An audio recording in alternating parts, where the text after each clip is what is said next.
Good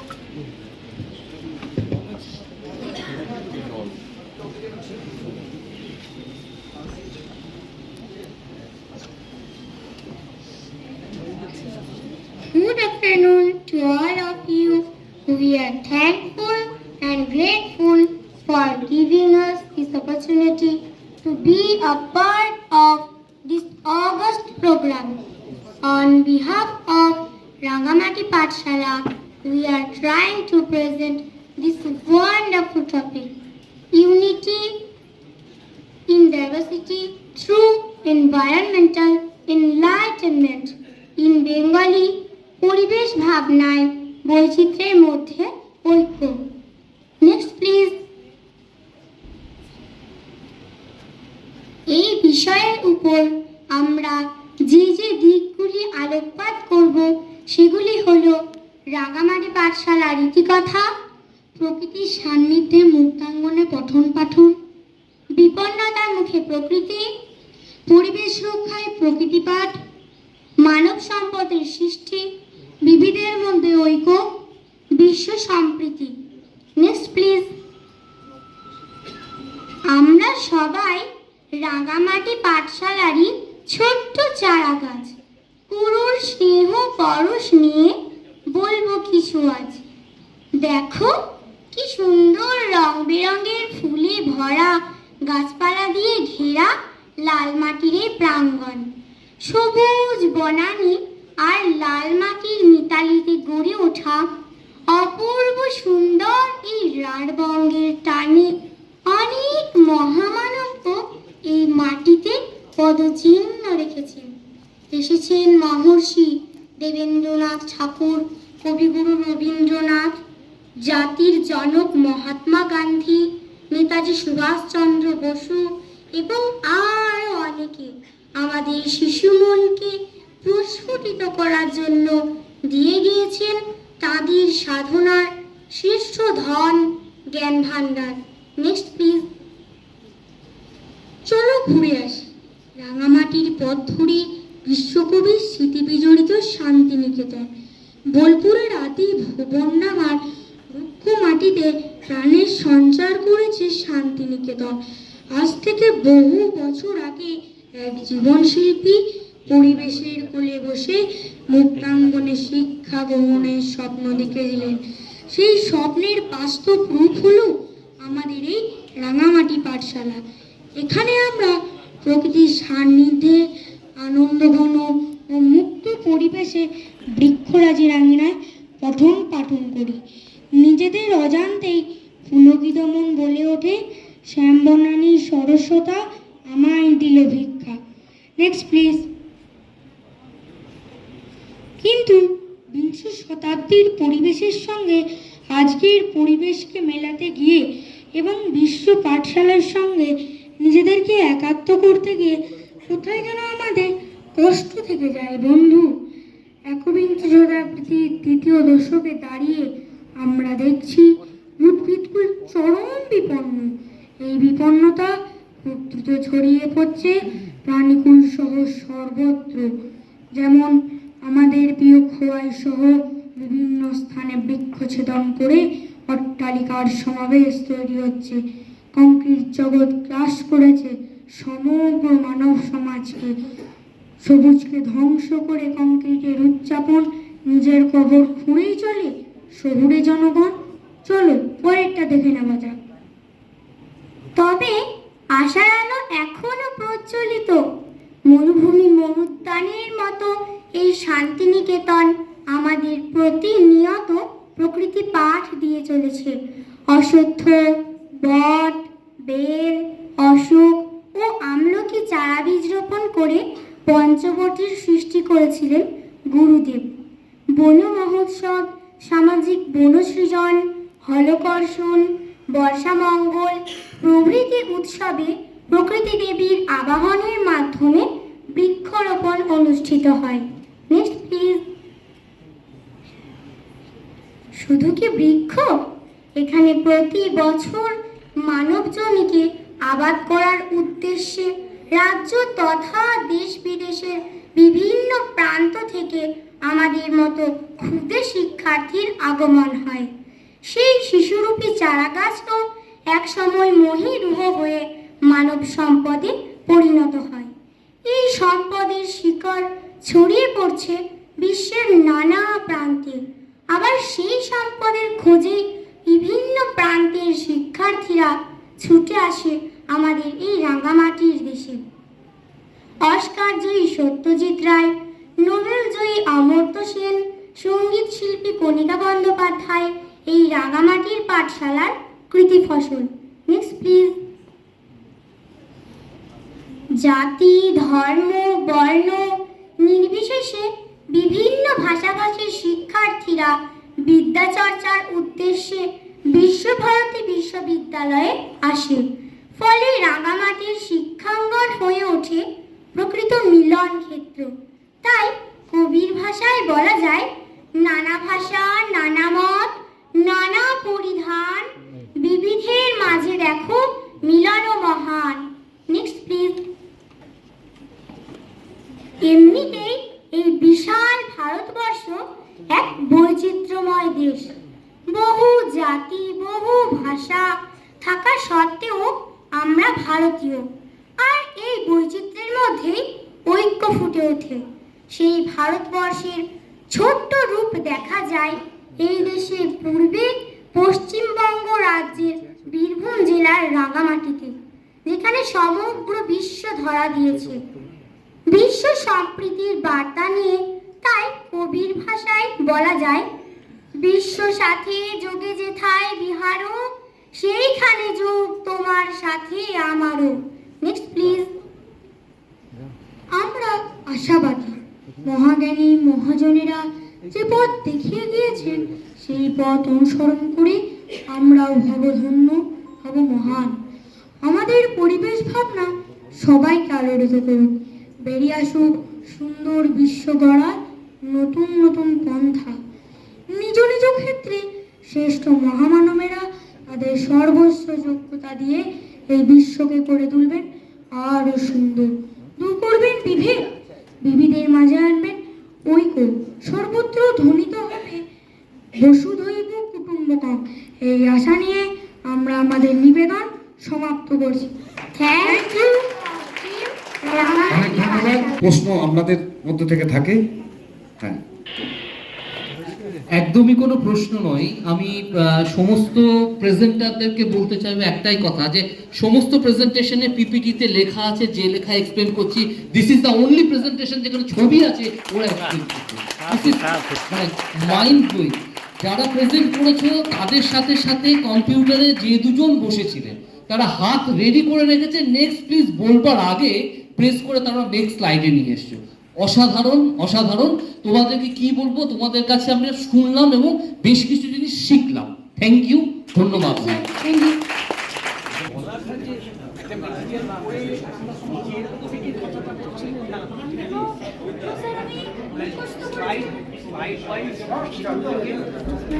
সেটাও খুব ভালো বলেছো, বলার ভঙ্গিটা বিষয় আছে, ভঙ্গিটা আমার মানুষকে বোঝাচ্ছে। হ্যাঁ, বারবার চর্চা করতে ওরা সেই ব্যাপারটা বুঝে গেছে কি বলতে না, সেইটাই সহজ হচ্ছে। এর মধ্যে সবথেকে বেশি ইংরেজি খুব বেশি, শুধু সবার মধ্যে আছে, জানার একটা স্টিল ছবিটা একটা তোলেন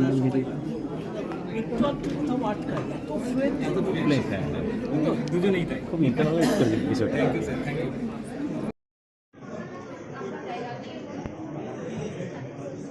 নমস্কার, আমার নাম অনন্যা।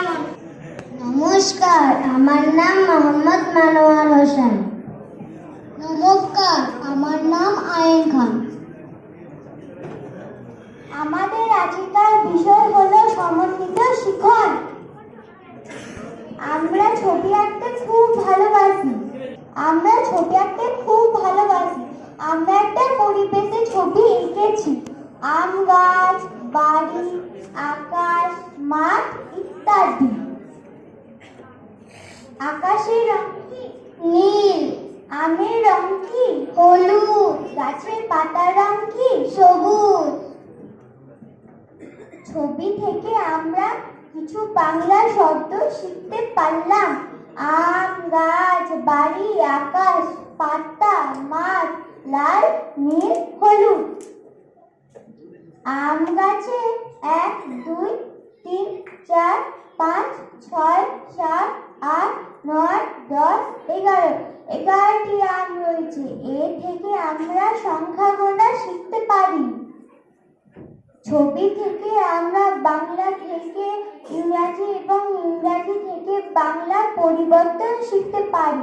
বাংলা 1, ইংরাজি 1, বাংলা 2, ইংরাজি 2, বাংলা 3, ইংরাজি 3, বাংলা 4, ইংরাজি 4, বাংলা 5, ইংরাজি 5, বাংলা 6, ইংরাজি 6, বাংলা 7, ইংরাজি 7, বাংলা 8, ইংরাজি 8, বাংলা 9, ইংরাজি 9, ইংরাজি 9, বাংলা 10, ইংরাজি 10। গাছে যে আমগুলো দেখলাম সেখান থেকে আমরা সিঙ্গুলার ও প্লুরাল এর ধারণা পাই। একটি আম 1 ম্যাঙ্গো, দুটি আম 2 ম্যাঙ্গোস, তিনটি আম 3 ম্যাঙ্গোস। প্রথম ছবিতে 11টি আম রয়েছে। দ্বিতীয় ছবিতে একটি ছেলে একটি মেয়ে দুটি আম পারলো। এখন মোট 1 2 3 4 5 6 7 8 9 10 11 11টি আম রয়েছে। এর থেকে আমরা সংখ্যা গণনা শিখতে বিয়োগের ধারণা পাই। বিয়োগের চিহ্ন এটা। প্রথম ছবিতে গাছের ডালে দুটি পাখি বসে রয়েছে। দ্বিতীয় ছবিতে আরো দুটি পাখি উড়ে এলো। এখন মোট 1 2 3 4 4টি পাখি এলো। এইভাবে আমরা যোগের ধারণা পাই। যোগের চিহ্ন এটা। গাছ আমাদের বন্ধু। গাছ অক্সিজেন দেয়, ফলমূল দেয়। একটি গাছ একটি প্রাণ। সবশেষে বলি, পরিবেশকে বাঁচাতে হবে। পরিবেশ থেকে আমরা অনেক কিছু শিখতে পারি। ধন্যবাদ।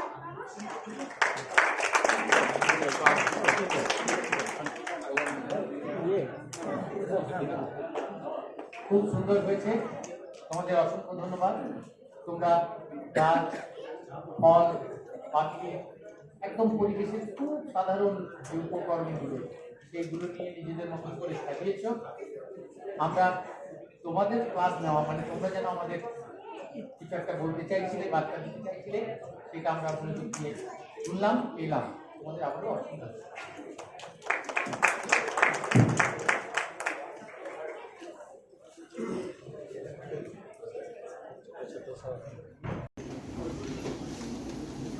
নমস্কার, আমরা মোরারই চক্র থেকে এসেছি। আমার নাম অরণ্য ঘোষ, আমি 4র্থ শ্রেণীতে পড়ি। নমস্কার, আমার নাম মধুশ্রী মণ্ডল, আমি 4র্থ শ্রেণীর ছাত্রী। নমস্কার, আমার নাম দানিশ তানভীর হাসান, আমি 5ম শ্রেণীতে পড়ি।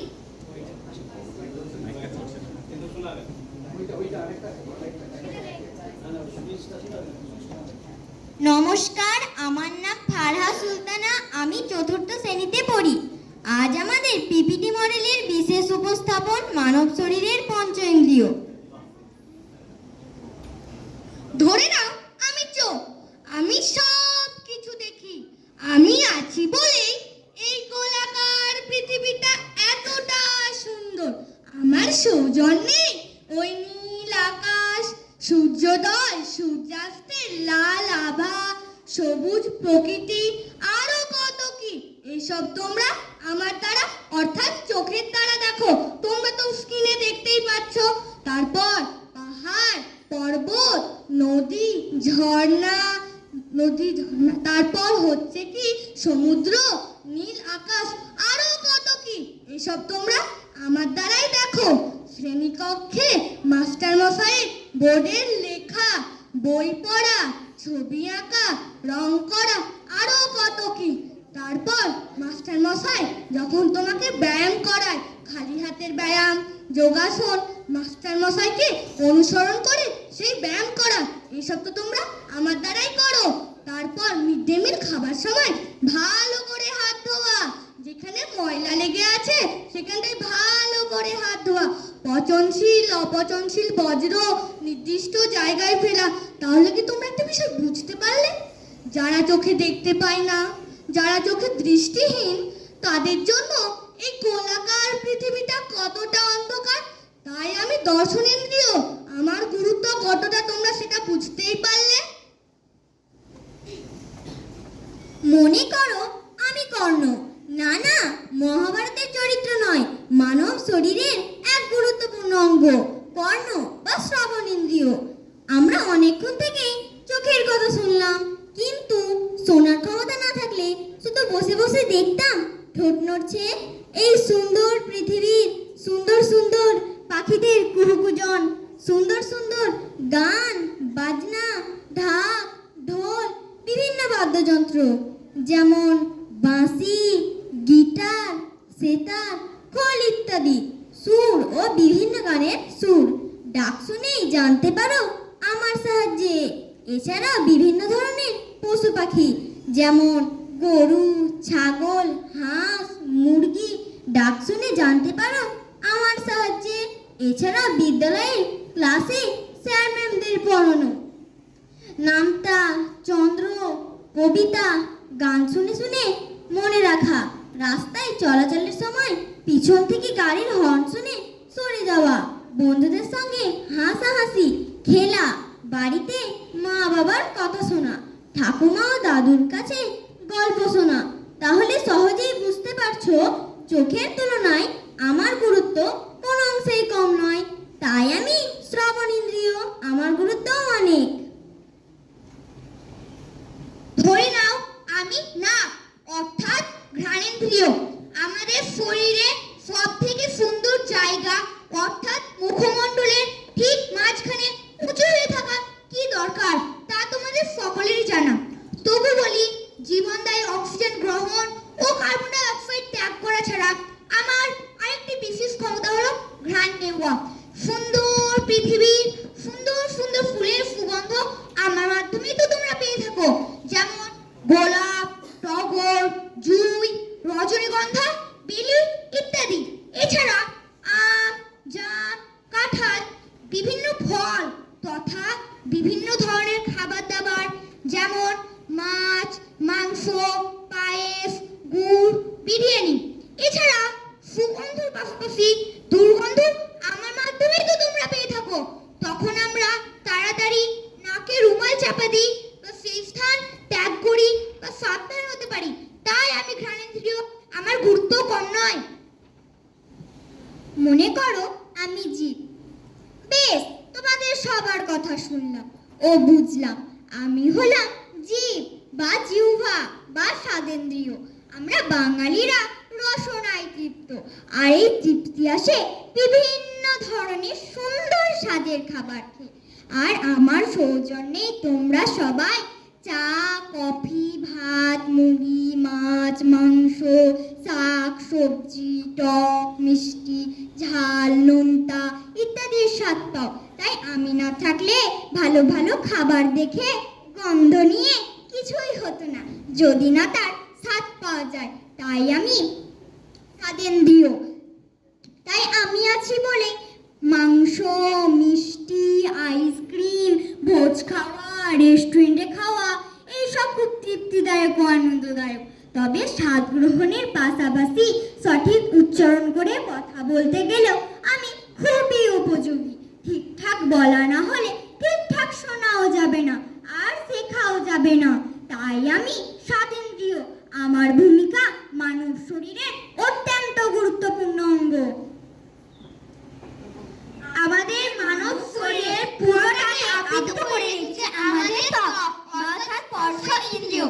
আমরা চোখ, কান, নাক ও জিভ প্রত্যেক ঠান্ডা ও গরম, ভালো ও খারাপের অনুভূতি পায় আমাদের ত্বকের সাহায্যে। গ্রীষ্মকালে আমার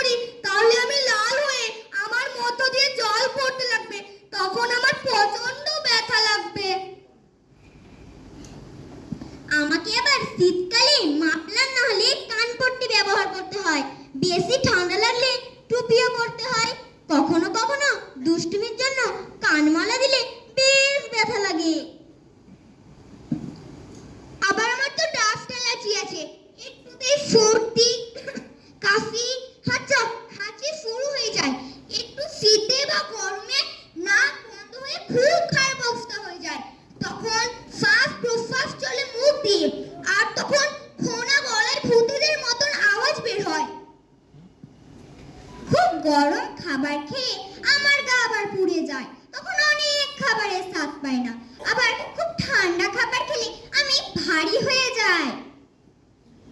সত্যিই তো আমরা সবাই একে অপরের পরিপূরক ও মানব শরীরের পঞ্চ ইন্দ্রিয়। আমরা প্রত্যেকেই অত্যন্ত গুরুত্বপূর্ণ ও মানব দেহের অবিচ্ছিন্ন অপরিহার্য অঙ্গ। চোখ দিয়ে দেখি মোরা চোখ দিয়ে দেখি, কান দিয়ে শুনি মোরা কান দিয়ে শুনি, নাক দিয়ে ভাই গন্ধ যে পাই, জিভ দিয়ে সব স্বাদ খাবারের চেখে দেখি। আর আছে আমাদের চামড়া বা ত্বক, যাকে বলি স্পর্শেন্দ্রিয়। অনুভূতি সব পাই যে মোরা ত্বকের দ্বারাই জেনে নিও। আমাদের নিয়েই মানব দেহ হয় যে পরিপূর্ণ। একসাথে মিলে মিশে থাকি সবাই মানব দেহের পঞ্চ ইন্দ্রিয়। আমরা সবাই হলাম মানব শরীরের পঞ্চ ইন্দ্রিয়। পঞ্চ ইন্দ্রিয় শিক্ষার্থীকে সর্বাঙ্গীন সুন্দর করে তোলে ও একজন আদর্শ শিক্ষার্থী হিসাবে গড়ে তোলে। চিহ্নিতকরণ, পর্যবেক্ষণ, চিন্তন শক্তির বিকাশ, অনুভূতি ও স্বতঃস্ফূর্ততার বিকাশ ঘটায়। নমস্কার।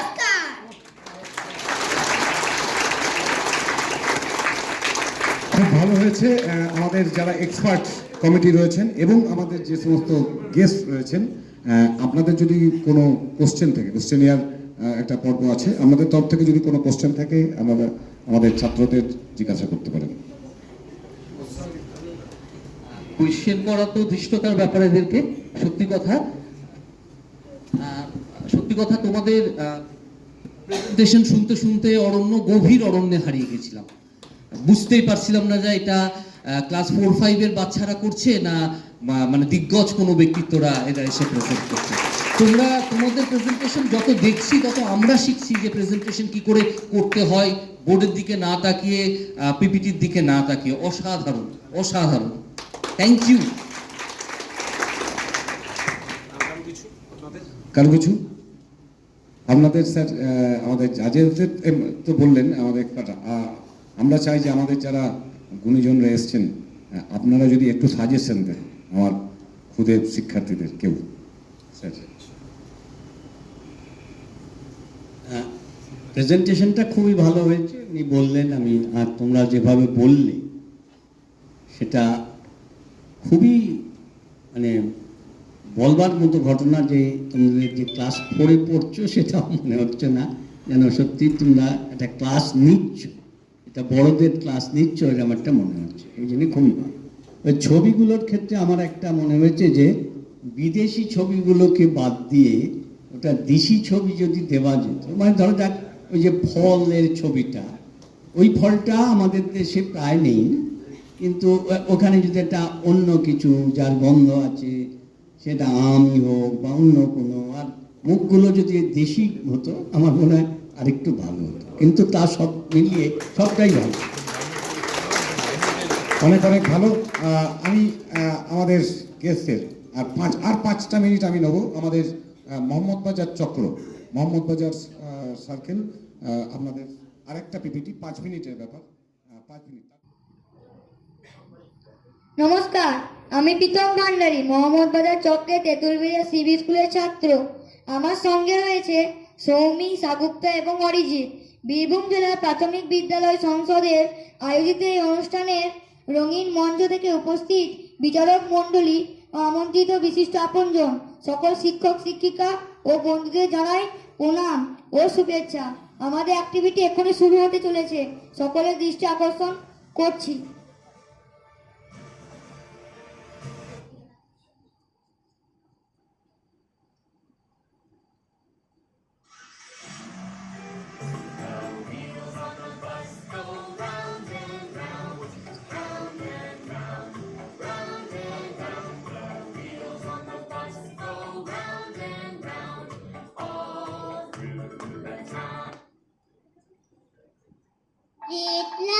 Red light, what do you say? I say stop, stop right away. Amber light, what do you say? I say wait, wait right away. বন্ধুরা আমাদের হাতে 8 মিনিট সময় আছে, চলো আমরা খেলি। কিন্তু খেলার আগে একটু কিছু খেয়ে নিলে হতো না? হ্যাঁ ঠিক বলেছো। এই দেখো আমার কাছে একটি বিস্কুট আছে, এটা আবার আমি খাবো। আমরা দেখতে পাচ্ছি একটা বিস্কুটের ছবি। বিস্কুট আকার কেমন? গোল। জ্যামিতিক ভাষায় এটাকে বলা হয় বৃত্ত। এ দেখো আমার কাছে একটা বিঙ্গো আছে, এটা আমি এখন মজা করে খাবো। আমরা দেখতে পাচ্ছি একটা চিপসের ছবি। চিপস আকার কেমন? 3 কোণা। জ্যামিতিক ভাষায় এটাকে বলা হয় ত্রিভুজ। কিন্তু আমাদের চিপস জাতীয় খাবার খাওয়া স্বাস্থ্যের পক্ষে উচিত নয়, তাই আমরা চিপস জাতীয় খাবার খাবো না। যেহেতু সেপ্টেম্বর মাসের 1 তারিখ থেকে 7 তারিখ পর্যন্ত জাতীয় পুষ্টি সপ্তাহ, তাই আমরা পুষ্টিকর খাবার খাওয়া শপথ নেব। আমরা দেখতে পাচ্ছি একটা রুটির ছবি। রুটি আকার কেমন? 4 কোণা। জ্যামিতিক ভাষায় এটাকে বলা হয় চতুর্ভুজ। এই দেখো কটা আকার, আমরা যেরকম খাবার খেয়েছিলাম সেরকম না? হ্যাঁ, আমরা দৈনন্দিন জীবনে যেগুলো ব্যবহার করি সেগুলো জ্যামিতিক আকারে দেখতে পেলাম। বিস্কুট থেকে বৃত্ত, রুটি থেকে চতুর্ভুজ, চিপস থেকে ত্রিভুজ। চল আমরা তীর ধনুক খেলি। আমরা শিখিয়ে দেব।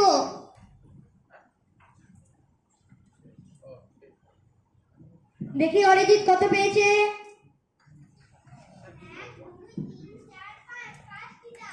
ঠিক বলেছো। এবার দেখি সৌমি কত পাচ্ছে। 1 2 3 তিনটা। ঠিক বলেছো। তাহলে 5 এর সঙ্গে 3 যোগ করলে কত হয়? 8। ঠিক বলেছো। এইখান থেকে আমরা যোগের ধারণা পেলাম।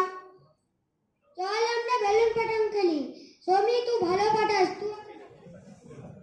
বেলুন ফাটানোর আগে মোট কটি বেলুন আছে গুনে দাও। 1 2 3 4 5 6 7 8 9 9টি। ঠিক বলেছো। তাহলে কটা বেলুন ফাটাতে পারছো দেখি?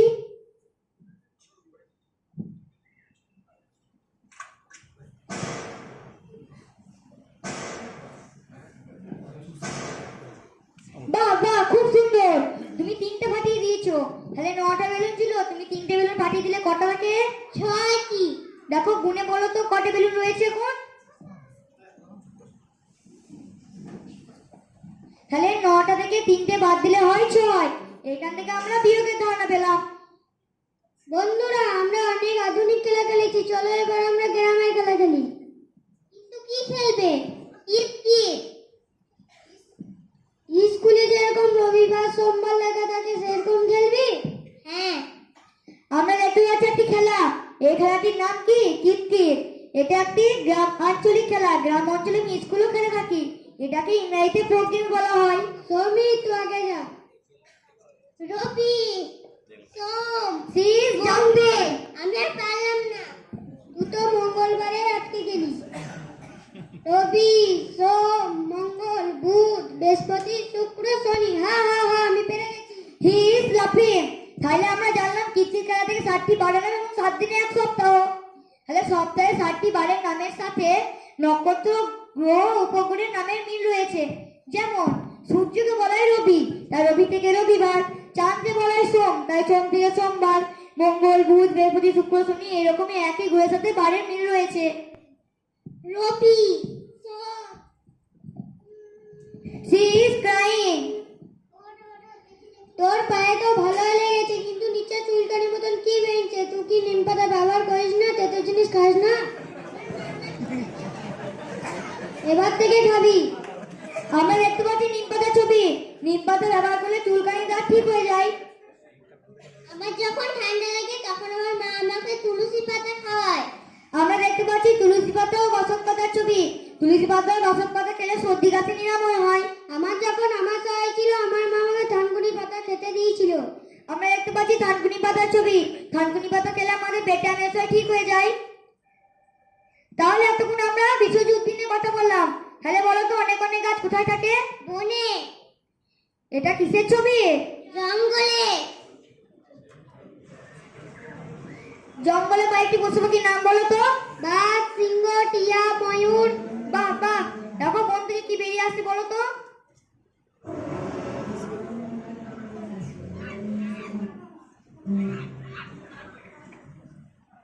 এটা কিসের ছবি? বাঘ। বাঘকে ইংরেজিতে বলা হয় টাইগার। বাঘ আমাদের জাতীয় পশু। বাঘ বানান জানো? ওরে বাবা গো, ভয় লাগছে, দাঁতগুলো কত বড় বড়। দেখো বই আকার লেখা আছে। কি বানান যোগ করলে বাঘ বানানটা সম্পূর্ণভাবে হবে? ঘ। ঠিক বলেছো, বই আকার ঘ, বাঘ। বন্ধুরা, আমাদের বনের রাজা হয়তো বাঘ। না না না, বাঘ নয়। তুমি বনের রাজা দেখবে? হ্যাঁ, এই দেখো বনের রাজা। এর নাম কি? সিংহ। সিংহকে ইংরেজিতে বলা হয় লায়ন।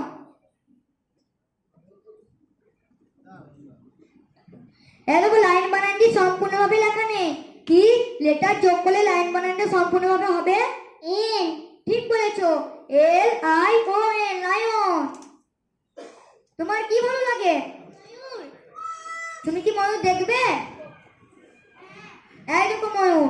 ময়ূর আমাদের জাতীয় পাখি। আমাদের ওয়েটিং টাইম শেষ হতে চলছে, গাইতে ওঠো, গাইতে ওঠো। Green light, what do you say? I say go, go right ahead.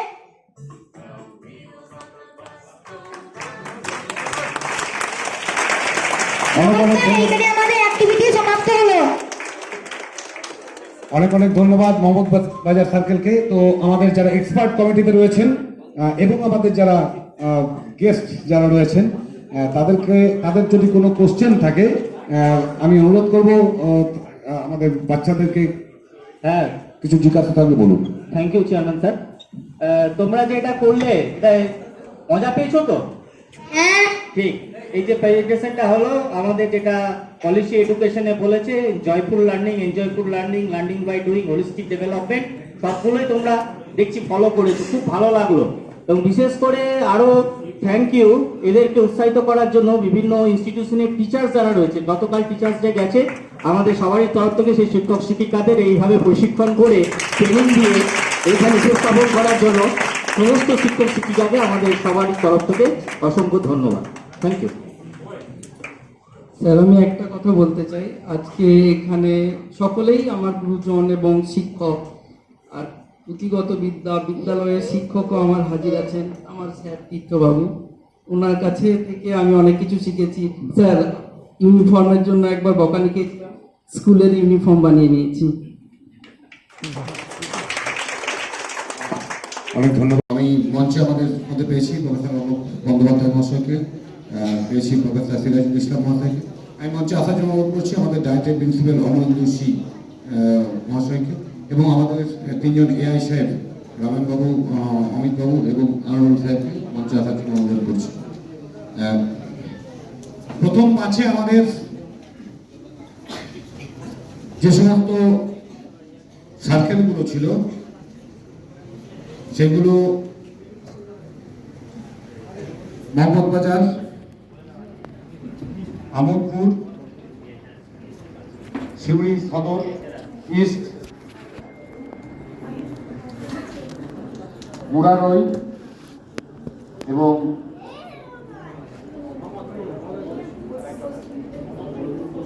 Bolpur পশ্চিম চক্র, আমোদপুর বলেছি। তো আমাদের যে সমস্ত এক্সপার্টরা নাম্বারের ভিত্তিতে প্রতিদিনই 5 জন করে এক্সপার্ট বিভিন্ন কলেজ এবং বিশ্ববিদ্যালয় থেকে আগত আমাদের বিভিন্ন এক্সপার্টরা যারা মার্কিং করেছেন, তার মধ্যে আমাদের এবারের এই যে প্রারম্ভিক শিক্ষায় সক্রিয়তা ভিত্তিক শিক্ষণ বিষয়ক কর্মশালা, এর মেইন পুরস্কার আমাদের অক্টোবর মাসের ফার্স্ট উইকে আমাদের রাজ্যের শিক্ষামন্ত্রী আসছেন, তখন আমাদের সেই মঞ্চ থেকে পুরস্কৃত করা হবে। তার আগে আমরা আমাদের এখানে সার্টিফিকেট এবং কিছু পুরস্কার পুরস্কৃত করব বাচ্চাদের। তৃতীয় হয়েছে, পঞ্চম হয়েছে, পঞ্চম এই প্রতিযোগিতায় আমাদের 25 সার্কেলের মধ্যে পঞ্চম আমোদপুর চক্র।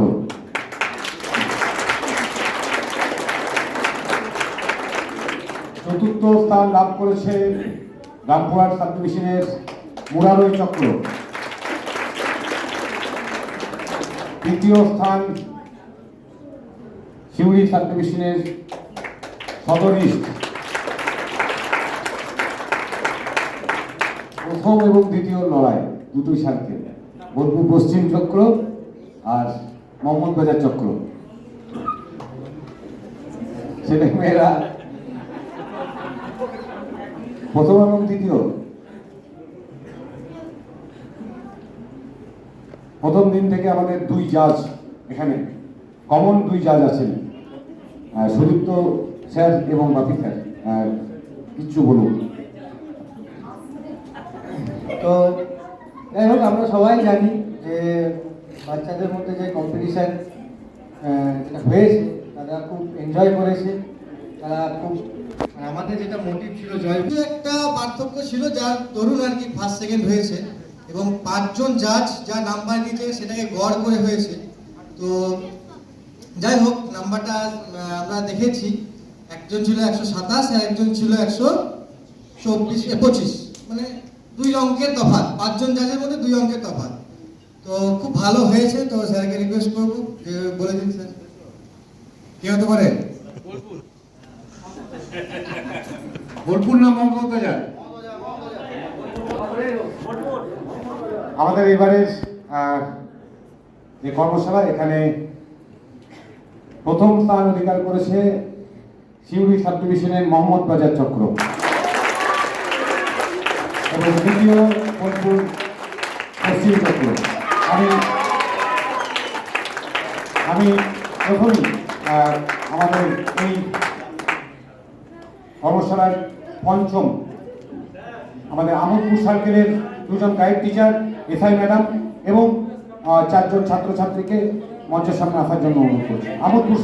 আমোদপুর সার্কেল এসআই ম্যাম, 2 জন গাইড টিচার এবং ছাত্রছাত্রীরা। আমি আমাদের ইতিমধ্যে আমাদের ডিআই সাহেব এসে উপস্থিত হয়েছেন। আমি আমাদের 3 জন এআই সাহেব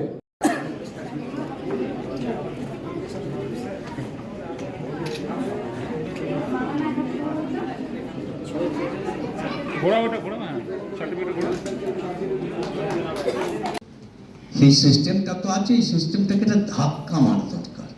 ধাক্কা মারলে তাহলে নতুন ভাবনা চিন্তা হবে। সেই ভাবনা চিন্তার শুরুটা প্রলয় করেছে এবং ওর ভেতরে সেই রবীন্দ্রনাথকে বারবার ফিরে আসতে হবে।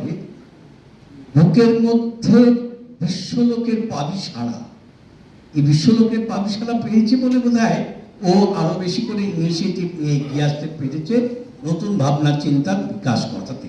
এবং আমার যেটা ও বিশেষ করে আমাকে বলছে, যেটা বলার মেসেজ দেওয়ার জন্যে, আমি দেখলাম, যেটুকু দেখেছি আমার কাছে অত্যন্ত ভালো লেগেছে আপনাদের মাস্টারমশাইদের এই উদ্যোগ যে ওইটুকু বাচ্চাগুলোকে পাওয়ার পয়েন্টে আমি পোস্ট গ্রাজুয়েট লেভেলের ছেলেদের ঠিক করে করতে পারতাম না তখন। অবশ্য সেটা প্রায় 10-12 বছর হয়ে গেছে আমার রিটায়ারমেন্ট। তো এরা এই মধ্যে এত সুন্দরভাবে প্রেজেন্ট করেছে, এটা একটা বলার। এটা ওদের কাছেও যেমন ভালো হচ্ছে এবং শিখছে, এবং শুনলাম যে অনেকগুলো স্কুলেও এটা দেওয়ার চেষ্টা হয়েছে। কিন্তু যেটার জন্য আমি একটু আপনাদের সকলের কাছে বলবো যে এটা শিক্ষার বিষয়ে অনেক কিছু আপনারা জানেন, psychomotor domain, cognitive domain, affective domain, এসব আপনারা জানেন, এগুলো নিয়ে বলার কিছু নেই। কিন্তু এই সাইকোমোটর ডোমেনটাকে যদি ডেভেলপ করাতে হয় তাহলে এই অ্যাক্টিভিটি বেসড এডুকেশনটা ভীষণ ইম্পর্টেন্ট, এবং অ্যাক্টিভিটি সেটা বিভিন্ন ধরনের। এবং আমি খুব ভালো লাগলো যে স্মারকটা দেওয়া হয়েছে, তাতে স্মারকটাতে ওই যে আপনাদের সামনে যেটা রয়েছে তাতে অনেকগুলো ট্র্যাডিশনাল গেমস কথাটা ছবি দেওয়া আছে একদম, মানে যেগুলো আমাদের যেটাকে একটা লোকক্রীড়া বলে একটা ভালো শব্দ ব্যবহার করা হয়, কিন্তু অ্যাকচুয়ালি সারা পৃথিবী জুড়ে এখন এইটা চলছে যে ট্র্যাডিশনাল গেমসকে ফিরিয়ে নিয়ে এসো। অলিম্পিক এই নিয়ে আমরা মাতামাতি করতে পারি। আপনারা নিশ্চয়ই এর মধ্যে কাগজে দেখেছেন প্রায় 500 কোটি টাকা খরচা করে 5টা মেডেল এসছে। 500 কোটি খরচা করে 5টা মেডেল এসছে, 6টা না, যাই হোক। তো এইটা যদি আমরা হিসেব করি তাহলে কত টাকা খরচা হচ্ছে একটা মেডেলের জন্য।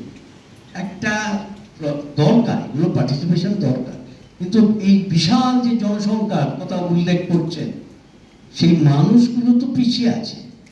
এবং তাদের এই ডোমেনটাকে ডেভেলপ করা দরকার। এবং সেক্ষেত্রে আমাদের মতো দেশে বিশেষ করে নয়, সারা পৃথিবী জুড়ে চলছে কিন্তু এই যে মুভমেন্ট, স্পোর্টস ফর অল বলে একটা মুভমেন্ট চলছে। সেই মুভমেন্টের যত সমস্ত ট্র্যাডিশনাল গেমসকে প্রত্যেকটা দেশ, এই কিছুদিন আগে একটা মানে কি এইরকম ওয়ার্কশপ আপনারা যেরকম করছেন এরকম হচ্ছিল সাইতে, সারা পৃথিবীর অনেকগুলো দেশ এসছে এবং তাদের প্রত্যেকটা দেশের যে ট্র্যাডিশনাল গেম সেগুলো তুলে ধরা হচ্ছে। কিন্তু আমি এগুলোর পিছনে একটাই কারণ, এই যে সমস্যায় আমরা ভুগছি সেই সমস্যাটা সারা পৃথিবীর সমস্যা। কিন্তু এর মধ্যে একটা ছবি, অপ্রাসঙ্গিক হবে না, একটা ছবির প্রতিযোগিতা হয়েছে। সেই ছবির প্রতিযোগিতায় একটা ছবি, যে সেই ছবিটা ফার্স্ট হয়েছে, সেই ছবিটা হচ্ছে এইরকম যে মা প্রাণপণে ছুটে গিয়ে তার সন্তান দুটিকে তুলে ধরবার চেষ্টা করছে, আর সন্তান দুটি একটা ট্যাঙ্কের মতো জায়গায় পড়ে যাচ্ছে, আর ট্যাঙ্কটা আসলে কিছু নয়, একটা মোবাইল। তো এই এই এই এই অবস্থাটা অস্ট্রেলিয়ার এক মহিলা বলছিলেন যে আমি আমাদের দেশের সমস্যাটা বলছিলাম, উনি বলছেন আমার সমস্যাটা শুনুন, বিকেলবেলা স্কুল থেকে ফিরে এসে কেউ কোনো বাচ্চা খেলতে যায়, কি নিয়ে বসে যায়, মোবাইল নিয়ে বসে যাচ্ছে, নাহলে অন্য কোনো গেম। এবং এই সারা পৃথিবী জুড়ে সমস্যা, এবং তার নেট রেজাল্ট যেটা হচ্ছে যে 4টে অসুখকে তারা নিশ্চিতভাবে চিহ্নিত করেছে এবং নাম দিয়েছে হাইপোকাইনেটিক ডিজিজ।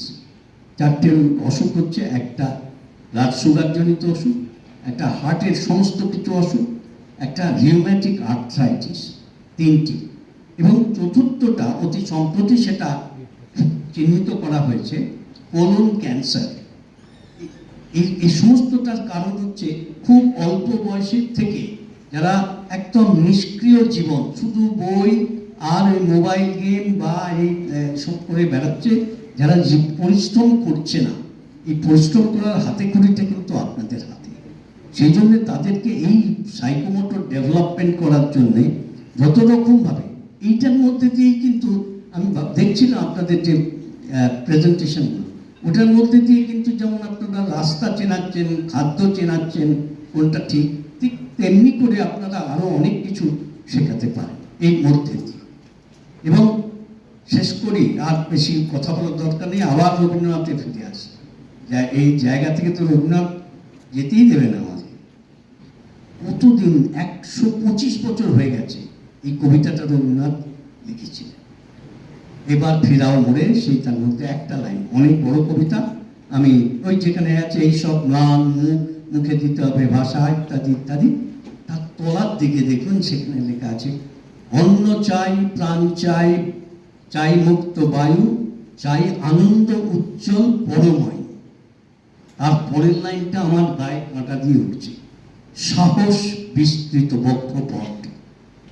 রবীন্দ্রনাথ 125 বছর আগে বলছে সাহস বিস্তৃত বক্ষপট না হলে এই বাঙালি জাতিটা উঠতে পারবে না। আজও কি হলো? তার সূত্রপাত হোক রবীন্দ্রনাথকে ঘিরেই। এই পরিবেশে যখন রয়েছে, রবীন্দ্রনাথকে ঘিরে যে প্রকৃতির শিক্ষা, যেটা আপনারা চেষ্টা করছেন, খুব ভালো লাগছিল দেখতে। সেইভাবেই শিক্ষার ক্ষেত্রে একটা বিপ্লব আনা দরকার, এবং সেই আহ্বান কিন্তু এর আগে কোঠারি কমিশনও লিখেছিল যে এই বিপ্লবটা দরকার শিক্ষার ক্ষেত্রে। জানি না কবে হবে, কারণ 6% জিডিপি দেবার কথা বলেছিল Kothari commission, challenge of education, এবং এখন এই এনইপিও করেছে। কিন্তু কোনো সরকারি আজ পর্যন্ত এই টাকা শিক্ষার ক্ষেত্রে খরচা করতে পারেনি বা সদিচ্ছার অভাবে হয়। সেদিকে পরে সেটা আরেকটা বিষয়, কোন খাতে খরচা হচ্ছে সেটা আরেকটা বিষয়, কিন্তু তার ফলে যা হচ্ছে সামগ্রিকভাবে এটা হতে পারছে।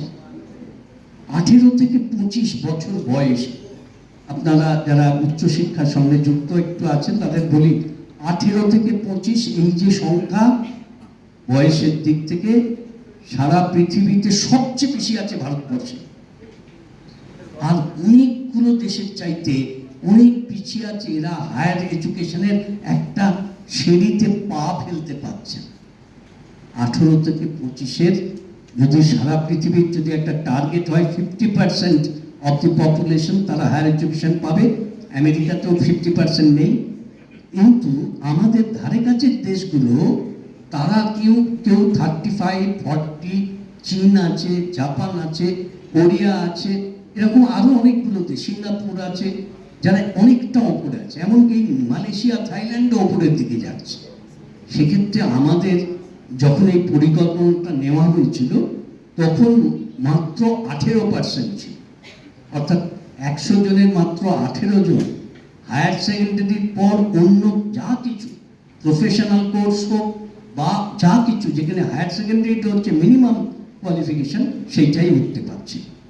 সেই জায়গায় এখন সেটাকে টেনে টেনে প্রায় 25-এর কাছে নিয়ে আসা হয়েছে। তাও কিন্তু এই সমস্ত যার জন্যই এত ডিস্টেন্সের এডুকেশনের ব্যবস্থা হয়েছে, সেই সবগুলো ধরে কিন্তু এখন প্রায় 25-এর কাছাকাছি এসছে, এবং টার্গেটটা হচ্ছে যে 2025-এর মধ্যে যেন 25 হয়, 25% সেটার দিকে যাচ্ছে। কিন্তু সেই জায়গাটা পৌঁছতে গেলে এই দলছুট হয়ে যাচ্ছে, যারা অনেকেই চলে পারছে না, তো আর মাধ্যমিকের পরে উচ্চ মাধ্যমিকে হারিয়ে যাচ্ছে অনেক। সেই জায়গায় দাঁড়িয়ে আপনারা যদি বেসিক এডুকেশনটাকেও যদি অনেক বেশি আমরা এগোতে পারি, তাহলেও কিন্তু একটা জাতের স্ট্যান্ডার্ড হয়ে যাবে। অমর্ত্য সেনের একটা লেখায় পড়ছিলাম যে আপনি যদি এই যে বলছি যে 75%, মানে একটা যখন আপনারা প্রজেক্টে টাকা খরচা করেন তখন 25% টাকাটা খরচা হয় না। তার খরচা না হওয়ার কারণ হচ্ছে, বা খরচাটা অন্য খাতে চলে যায়, তার একটা বড় কারণ হচ্ছে যে 25% লোকের মিনিমাম স্বাস্থ্য, মিনিমাম শিক্ষার ব্যবস্থাটা নেই। এই লিটারেসি মুভমেন্টের মধ্যে দিয়ে যারা শিক্ষিত হয়েছে, সেটাকেও উনি বলছেন, সেটাকেও যদি ধরি তাহলে দেখা যাবে যে এই মুহূর্তে তো প্রায় 77% লোক শিক্ষিত, মানে স্বাক্ষর করতে পারে, শিক্ষিত সেই হবে। তো সেইখানে বলছেন 25% যে তাদের কনসেপ্ট অফ এডুকেশন নেই, কনসেপ্ট অফ হেলথ নেই, তারা আপনাকে পিছনে টানে। রবীন্দ্রনাথ তো বলেছেন যে পিছনে যদি টানে তাহলে তুমি পিছিয়ে, যারা পড়ছে তারাই তোমায় টানবে পিছনে, সেই পিছনেই টানতে হবে। তার ফলে যা কিছু আপনি করতে যাবেন এই পপুলেশনের এই অংশটা পাবেন। এই জন্য অন্তত বেসিক এডুকেশন, এই যে প্রাইমারি এডুকেশন, এইখান থেকে যদি একটু শক্ত ভিত হয়, যেটার চেষ্টা করেছে সকলের মধ্যে ঢুকিয়ে দিতে। আমার খুব ভালো লেগেছে প্রলয়ের ওই কথাটা, যে শেষ বেঞ্চের ছেলেটিকে সামনে নিয়ে আসো। ভালো থাকবেন, সবাইকে ধন্যবাদ স্যার। আমাদের স্যারেরা যেভাবে